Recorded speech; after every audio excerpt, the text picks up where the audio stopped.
Welcome back to the Crochet Crowd. As well as our friends over at Joanne.com. This is the final video for your stitch along. This is the woven pattern mosaic crochet blanket. So it's really quite a mouthful to say. Week number 4, we're going to do our finishing of the edges on both sides. You're also going to notice that we're going to do a side edge as well, and then we're going to provide some fringe. Really cool concept. I really have enjoyed doing this project. Just the amount of learning of the skills that I've done within this particular one, even for myself as an experienced crocheter, I've really enjoyed it. So without further ado, let's head on into the studio and let's get this thing done, and we'll be celebrating together at the end.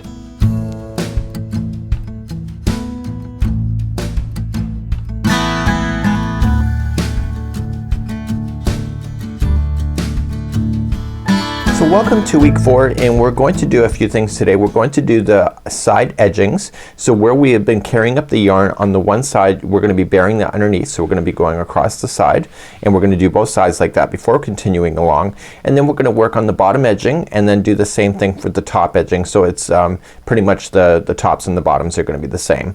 So without further ado, we have a diagram, but I will share with you that once we start the bottom edging. But for now, let's work our way down and let's use the main color to be able to do the side edging in order to get that done. So let's begin that next. So let's begin to do the side edging. So you want to look at the right side of the project, the good side, and you want to start off in the very bottom section and you want to work your way evenly across. Now the beautiful thing about single crochet is that one row equals a stitch of single crochet. So you're just going to equally space the single crochet. So if you just join it like this and do a loop, this is a standing single crochet, and just do that. So just working down the side, and when you have colors that are overlaying, that are being drawn up, what you want to do is that you want to just put those underneath the stitch so that it gets stuck underneath. So what I'm doing here that you can see is that I'm bearing in loose ends as I go, and then when I'm done at the end I can just trace it back and then get rid of all those loose ends. So I'm going right up over top of everything that I need to bury in, and so when the colors switch over, then you can see that they're hidden. So when you see colors that are dragged up like this, let's just get there for a moment. So any colors that are dragging up, do the first purple first, and then see I'm just positioning that purple into place so it gets stuck underneath. So just remember that each one of these rows consisted of 2 lines when it comes to colors. So I have 2 purples next. So make sure you're doing that. And then I have 2 grays. Again, see how I'm trapping in that purple as I go, so then it gets hidden underneath. So I want you to do this on both sides of your work, and then just join me back here in just a moment. When you get all the way to the top, then you're just going to fasten this off and just weave in your ends. And then this was the side that we covered over top of the strands that were being carried, so you can see it's a nice clean look. It's also clean on the back side. So then we just turn it around, you just do the other side now, and this side has no carried ends, so it's a little bit easier as well. So let's do this side and then carry on.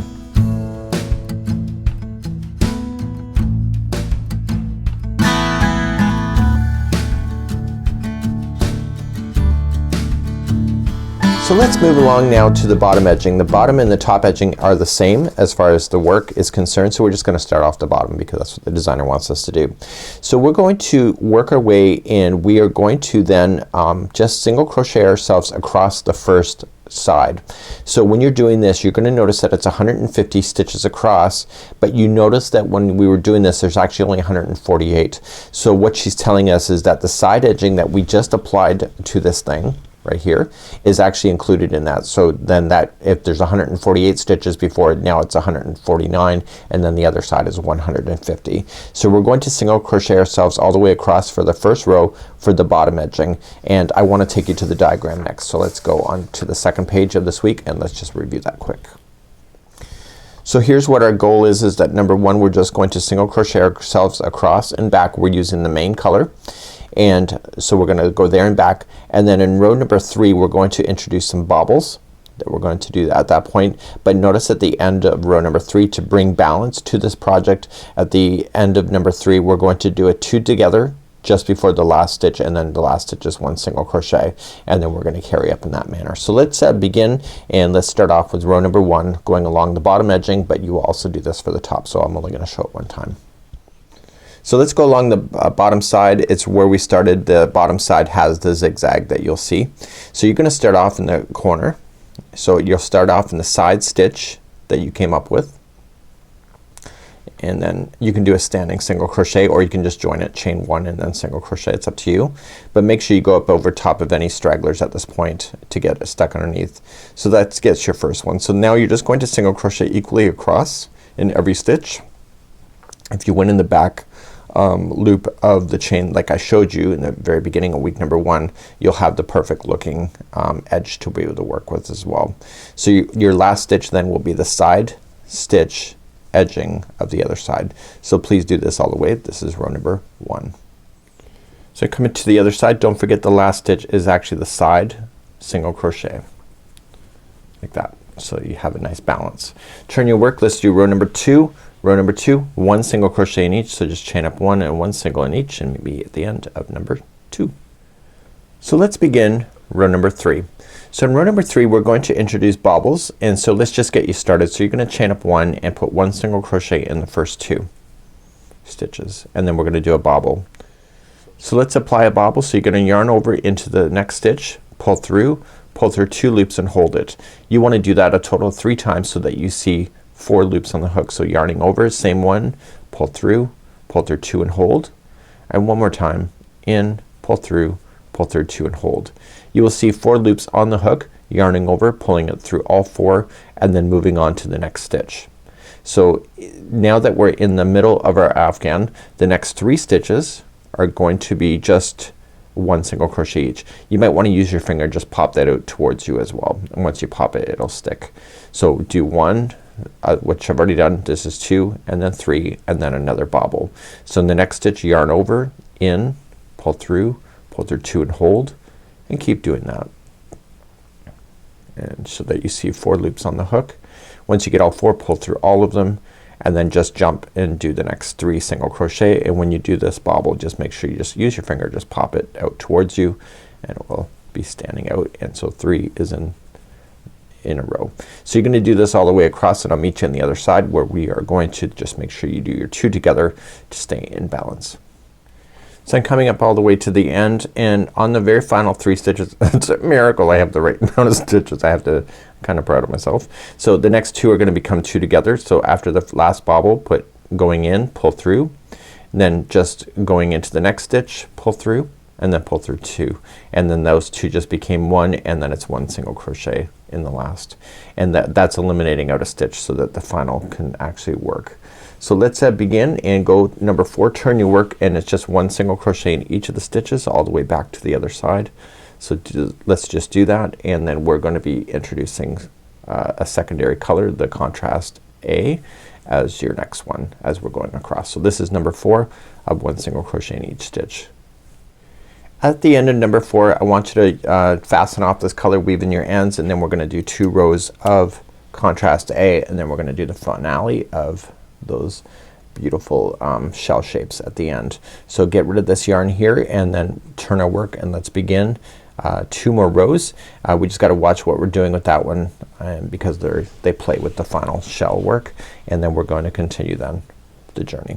So let's just start with the contrast A for the next row. So let's bring back contrast A. In my case it's the purple, and starting in the back loop only of the last stitch,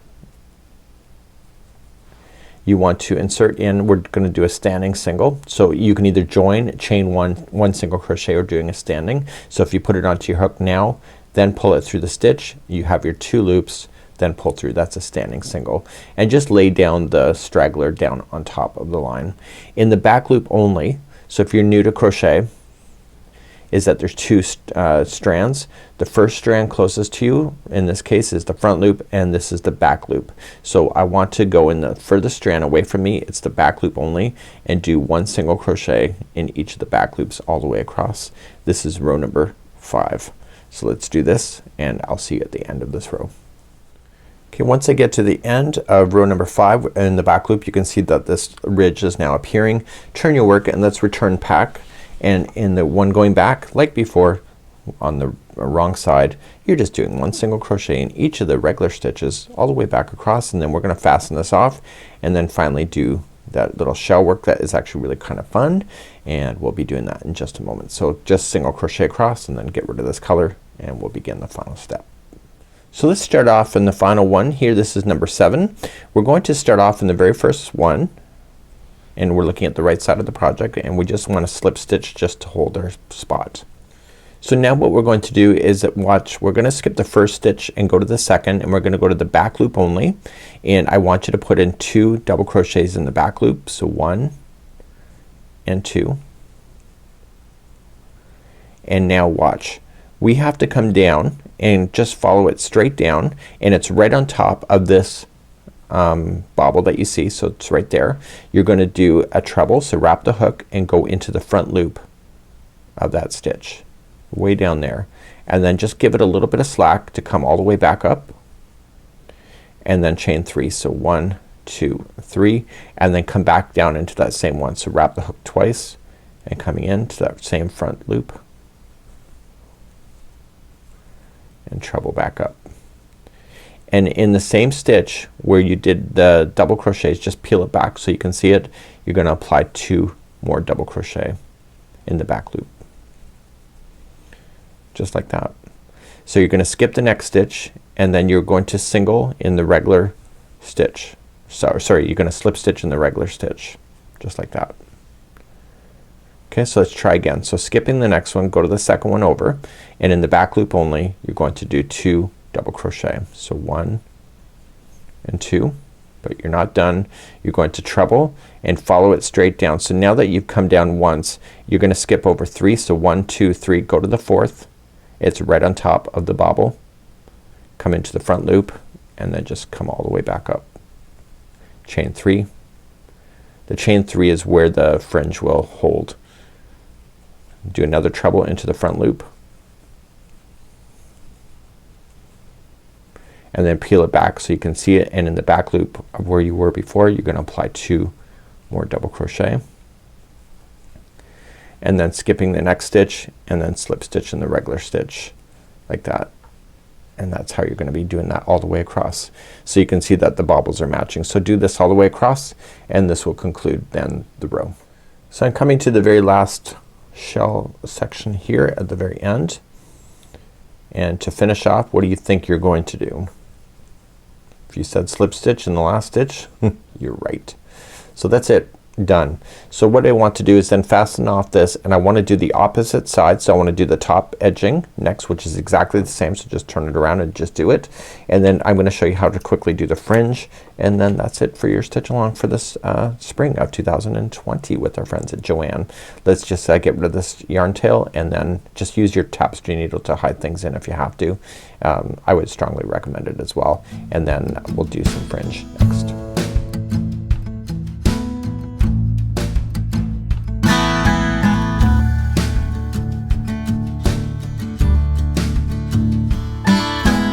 So let's move along and do the fringe. So the fringe is added to the top and the bottom here, and so once you're ready to go, you can make the fringe as long as you need it, as long as you have the yarn available to do so. So what we have here is the fringe, and you will notice that the cross section over here is on the right side of the project. This is my second time filming, and when I filmed it, I accidentally did it so that the back side was facing up. So you want it so that the crossover is showing in front. So if you look at this diagram right here, you'll see that the strands are in front. So whenever you go to put this on, what I finally realized that if I go through the back side in the space here and then pull it through, then I can do so. So this is made up of 8 strands that are 10 inches long, and of course if you wanted to make it longer you can do so. So let's begin to figure that out, and then I'll show you. And you can notice that I didn't cut these, so I will do them all, and then I'll lie them down, flatten them, and then do a nice cut across all of them so that they're all the same length. So let's start doing the fringe. So I'm a fringe person, so I like my fringe being a little bit longer than normal. So on here, this is 11, so 8.5 by 11 is a sheet of paper. You will see that it was 10-inch lengths that they're looking for. So if you wanted just to use a piece of paper or just go a little bit less, you can do so. So what you want to do is make each one of them the same size. So you're just gonna measure the first one. Okay, you can do a tape measure and then just pinch it and then pull and then pinch, and you keep doing that until you have 8 strands in your hand. So you just kind of keep rotating it like so. So this is my last strip across. What you can do to speed this up, you can use the outside of the yarn ball and the inside at the same time. You can grab 2 strands and pull them through, and you can do the same thing. So once you have that done, then you're just gonna cut. And I don't open up the strips right away. I just kind of keep it folded, and what I want to do is just fold in my hand like so. And I can tell this is a little bit shorter than what I was using before because I like my French, as I said. So all I'm just going to do then is lay down the project so that the good side's facing up so I can see all that. So if you're seeing all the striping, that's the wrong side. And just come in this nice chain space right here. Okay, and you'll do each one as you're going across and come from the back side and go up to the front side and pull through. So just using an extra big hook, you can use your fingers too and pull through. So pull through like that, and then just using your fingers keep it open and release, and then feed this strand through like that, and just gently but with confidence just pull it down, and then the cross strands will be like this. So when you're looking at it, you will see all the cross strands. If you're looking, if one's kind of loose, you can tug on the individuals and you can tighten up individual pieces if they're looking too loose as well. So once you're satisfied with it, you can see I told you that it was a little bit shorter. So all I can just do now at this point is just take my scissors, and I will do this in a much better job and do the whole thing. But what I can just do then is just cut so that they're all the same length, and when you're doing that, it's opening up those closed off circles, and I would do that all the way across. Also, a bit of steaming will actually make your fringe look a lot better as well, and dangle a lot more nicer as well. So depending on the length of your fringe, that is up to you, and this is a cool idea. So this is how to do the fringe. So that's it for week number 4. Get your fringe done, and we would love to see your creativity available on our social media platforms. Please use our hashtags of Handmade with Joanne as well as the Crochet Crowd. We really do want to see what color combinations you came up with. Also, we want to hear your stories, what you felt easy, what was hard, what's something that you may have learned about yourself within this one. We'd love to see your creativity. You know, remember, crochet is part of your journey. It is not the destination. So we'd love to hear your journey. So on behalf of our friends over at joanne.com, we would really like to thank you for participating again with the Crochet Crowd, and we have loved this Afghan. Until next time, we hope to see you again in the future with our stitch alongs with our friends over at joanne.com. I'm Mikey on behalf of the Crochet Crowd.